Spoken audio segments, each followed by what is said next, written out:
Alright, okuva lwe bakwata omukyala amanyikiddwa nga Sarah Bireete, there are so many people abavaayo okuba nga ba demandinga her immediate release. Later on, police yavaayo netegeeza eggwanga ensonga lwaki yakwatiddwa. Omusango gwe bamunaana nti yayasanguza ebyama. Of course, ogwo guba musango okwasanguza ebyama by'omuntu nga takukkiriza. Kigambibwa mu Dr. Sarah Bireete ono yavaayo n'ategeeza eggwanga ku National Voters Register. Ate nga eyo abaginako obuvunaanyizibwa beba Electoral Commission. So yasindikibwa ku alimanda agenda kukomawo ate baddemu kubanga bamusalira omusango ogumukka mu vvi. Emu ku nsonga Kyagulanyi Ssentamu Robert Bobi Wine ajogeddeko mu post gy'akoze. Ekibiina kya National Unity Platform kyawandiikidde akakiiko k'ebyokulonda nga babasaba okubawa National Voters Register nga bwe kirambikibwa mu Ssemateeka Article 19 nti ng'ebula ennaku 14 akakiiko k'ebyokulonda kajja kubanga kawa ebibiina ebyetabye mu kalulu ako Voters Register. Now ebula ennaku 8 na buli kati NUP edindirira Voters Register ezo tebannabazibawa. Be bazudde bagenze okulaba nga zirimu abantu abeddingana. Twalabeko ebifaananyi by'obukonge nga mulimu akakonge akaliko ekifaananyi ky'omwana. Waliwo obukonge obumu ng'ekifaananyi kye kimu naye nga voters number zikyuka. Ekimu ku biraga nti babadde bateeseteese okukozesa obubadi buno okukuba oba okubba oba okufeera bannayuganda babakuba akalulu nga tewalina kwekyusa. Now NUP egamba tumaze ennaku nga tubasaba register lwaki temuzituwa. Bagenze kizuula nga zirimu ebirumira. Naye nga ebirumira bino byava mu mukyalo oyo Sarah Bireete yavaayo n'ategeeza eggwanga bannaye mukuma lubugu kumbe lubale mubbi. NUP nezo kaye ensonga eyamukwasiza. Na omu ku bantu abalwanira eddembe ly'omuntu ng'akola ne Sarah Bireete, Honorable Miria Matembe yavuddeyo kubanga avumirira ekikolwa kino. Ne looya we n'avaayo n'ayogera mo ku musango ogwamusibiddwako. Katubirabe tukomewo tovaawo. Abakutte ennaku z'omwezi 30 nganze katube njogera kubanga abadde ayogera ebintu ebituufu asomesa abanyayuganda agaana achallenginga ebitali bituufu bamukwata ennaku 3 si lwakunalno nga kyagiteeriwo talina musango kuba tugamba kuba kyanoonya musango gwe banaamu mu Luganda kiti bwe naamugulako kambabuulire nze ndi lawyer nakola constitution ate I was central to the making of this constitution nga one of the 21 member nga CA delegate nga one of the legal and drafting committee manyi bye twateeka mu constitution. Tuyinza kukwata omuntu n'omuteeka mu prison olise ennaku 3 okyanoonya lwaki omukutte oli musulu wakutte waki ogenze n'okutta omuntu ng'omuteekeko omusango n'omala ennaku nyangu gwe togumanyi okyagunoonya gw'omuteekako ekyo kye kibaddewo okubya Sarah ne tugumikkiriza. Olwaleero tuze mu kooti bwe tutuuse wano omusango gwe bamutaddeko simanyi bagiyita ngu cyber crime ne bagamba ye yafuna information n'agipublishinga nga talina lukusa kuva mu Electoral Commission. Kati awo wetubuuziza kugamba Electoral Commission yewaaba anaawaabira Sarah. Electoral Commission nga tetugira batugambye. Ekyokubiri lwaki tukonfaminza actually terinawaaba kubanga DPP's office bwe bayimiridde bwe nga tusabye beeru yaffe bwe bayimiridde tebaganye mbaddewo sawulidde ekigambo kigamba nti tetwagala bamuwe bbeeru sakyulidde naye jaaji ye n'agamba nze bbeeru ngiganye okutuukira ddala 21. January awo ffe ne tukoncludinga ffe ababadde babiina mu mutwe Sarah bamukwatidde bwereere Sarah Bireete bamukwatidde bwereere bamukwatidde okwogerako kwe nganze bwe ndi wano njogera tebaagala civil society boogere bamukutte nga bamutiisiza bwe bamukwata ne bamutiisa ne batamuwa na beiro abalala bonna ba civil society n'abakazi okusingira ddala bajja kusirika bajja kuddamu kwogera naye balimba tujja kwogera kubanga oli yagambye sijja kumusumulula ku beiro mukomewa na 21 ng'elections ziwedde bwe nzija kukulira omusango gwammwe akakazi ako mukama nsonyi omanyi lwaki njogedde bwentyo nkijjeeyo kati naye njagala gamba nti omulundi gwe gusoose mu bulamu bwange nga ndwaniridde abakazi baveeyo emabega batwale efu byonna guno omulundi gwange ogusoose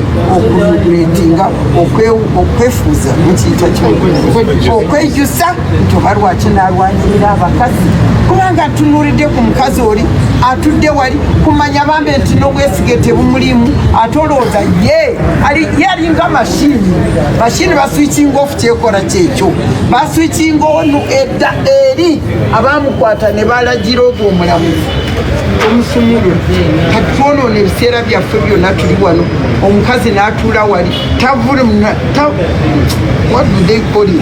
She can't even raise her eyes to mukwata ali awo bamujera ddala nti bye bakola tebirimu naye nkuuma oli tagaanye kati ye n'agamba sibawadde ebbeiro totuwadde ebbeiro nze sikirabangako kooti yesalawo ono awaaba n'ayogera noonu we babaabidde n'ayogera kati gwe ng'omulamuzi n'osalamu kati ffe bwe bawabira twasabye ebbeiro oli tagiganye kakati gwe ng'omulamuzi ogigaana otya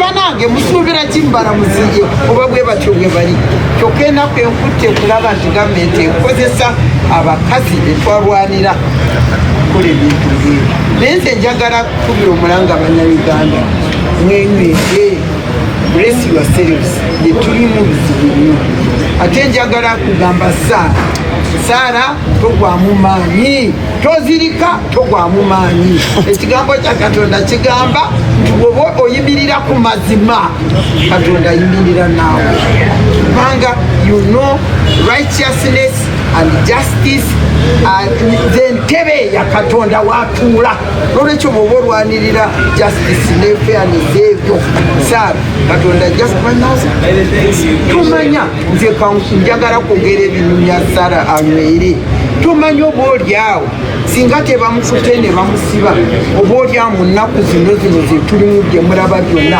oba oli awo amasasi gandimukubye oba bandimuguzizaawo naye kati oba bamututte mupulisoni abeera nze nsaba tebamuwa obutwa nga bwe bakola tebamukuba za piso zaabwe nga nsaba tebamurepinga tebamuvayoletinga sexually ebyo byensaba Katonda wambona ampulire ampulira tukirenge naye ekirala tetugenda kukuuma tutegeereze n'abo abawala abakazi bano be bawadde obwajaji nga twabalwanirira ne batusobola kuyimirira nga basala ebitali mu magezi kati ng'ono omuwala Katonda ng'awa mpadde gwa pulezidenti simugoberawo mu kooti n'agenda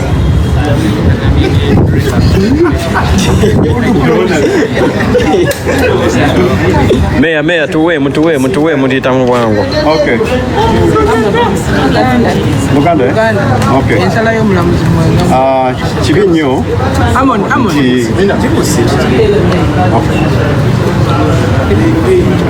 Amanya Sali Isaac.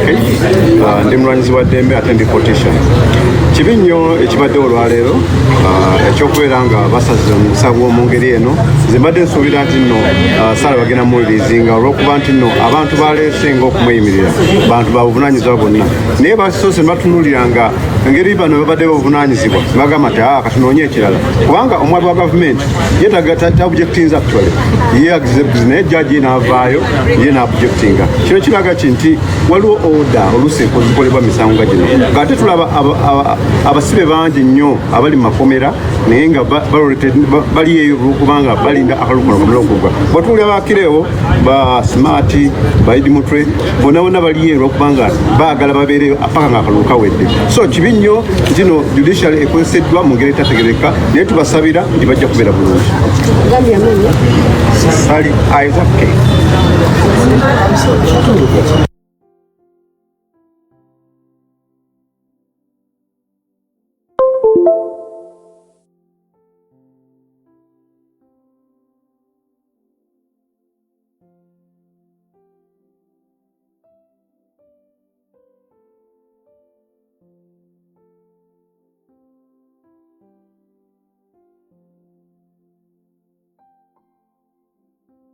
Data protection mu Uganda muteeka ki?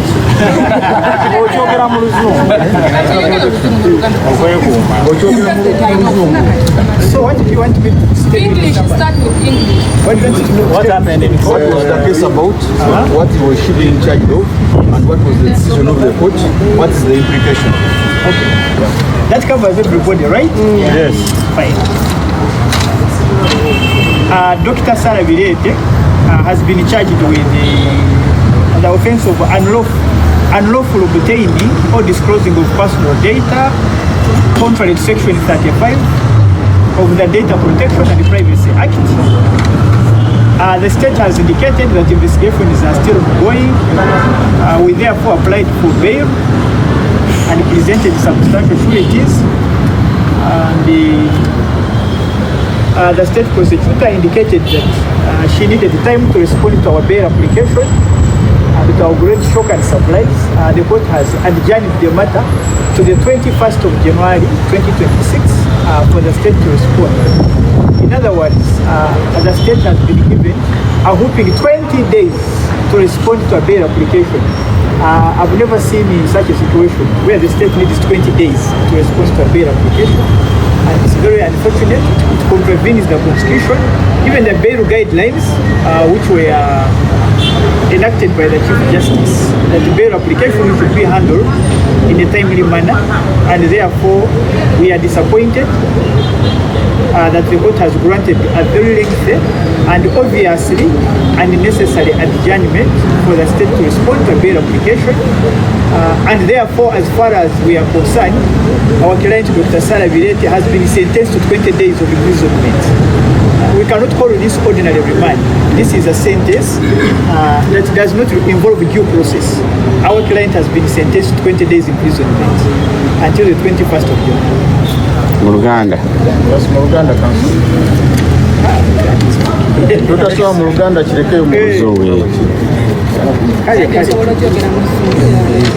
President asobola tuwa President naye tugenda mu y'amateeka. Tubadde mu kooti wano ku Buganda Road w'omulamuzi client waffe Dr. Sarah Bireete bamutaddeko omusango gwa unlawful obtaining personal data.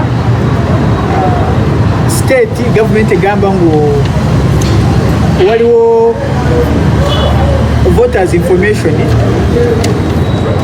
Dr. Sarah Bireete yafuna nagidisclosinga naye tebiri details mu charge sheet tezirimu. Fe tetuli basanyufu kubanga tusabe kooti ngu at least emwekule ku emuwe beiru state egende mu maaso banoonya investigations zaabwe naye omulamuzi omusanga gutaddeko adjournment up to 21st January 2020. Weeks isatu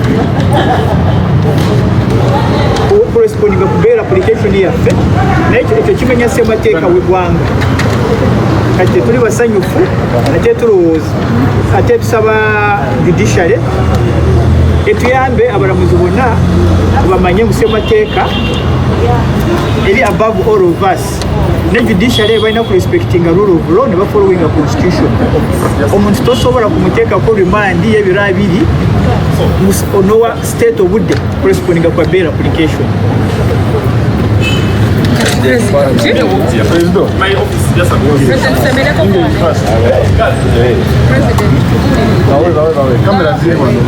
Uganda Law Society, following the arrest of Salah and what has happened in court today following the charge, what can you say? Well, it's very unfortunate. From the 30th day, December, that was last week, everything was wrong with the arrest. So police, attack her home, arrest her. In fact, it was more of an abduction. They took her to Bireete police station, telling us the file is at CPS, being handled by KMP. We tried to follow up with police because we are sure that we will be able to decide within 48 hours, and at least she has a right to police court. It was clear that they're not going to grant her court. The only thing was we shall produce her in court. It was also very clear that at that time they were not even sure the charges that they're going to put on her. So today they released her court and we are saying maybe there might be, let's remain hopeful. But these are the things we've been talking about. We've been saying all these institutions are completely from police, DPP, judiciary, because under no circumstances there's no way you can explain that someone has made a big application and the state executive saying that I need time to respond. And then the judiciary officer is giving them 31 days. What is that? What does that imply? We've been talking about independence of the judiciary. We've been saying every other day that now we have what we call the police prison pipeline, where it is the person who is producing code, they must be sent to prison as long as the powers that be want that person to be kept in prison. There's no reason as to why Sarah Bireete should be remanded to prison right now. We are talking about prison condition. There are so many people in prison. There's no space. But you're seeing people like Sarah.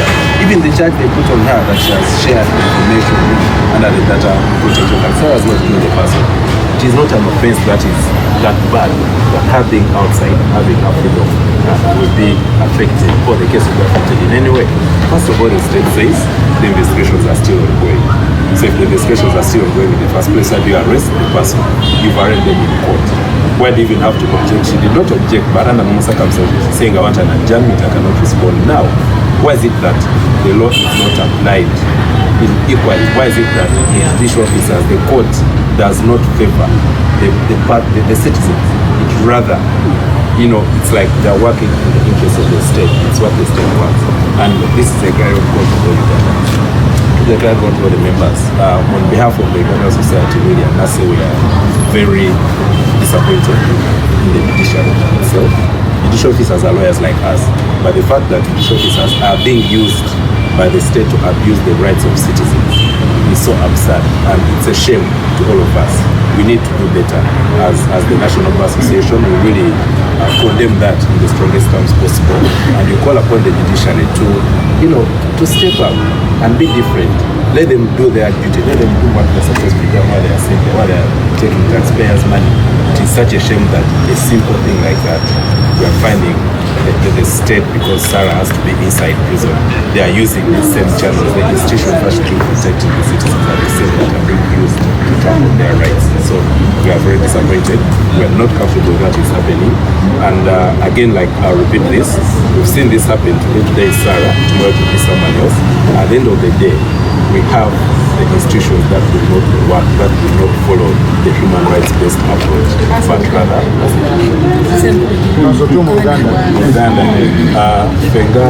Uganda Society tuli basanyufu nabine ebyo Sarah Bireete okujjako kubanga memba kwa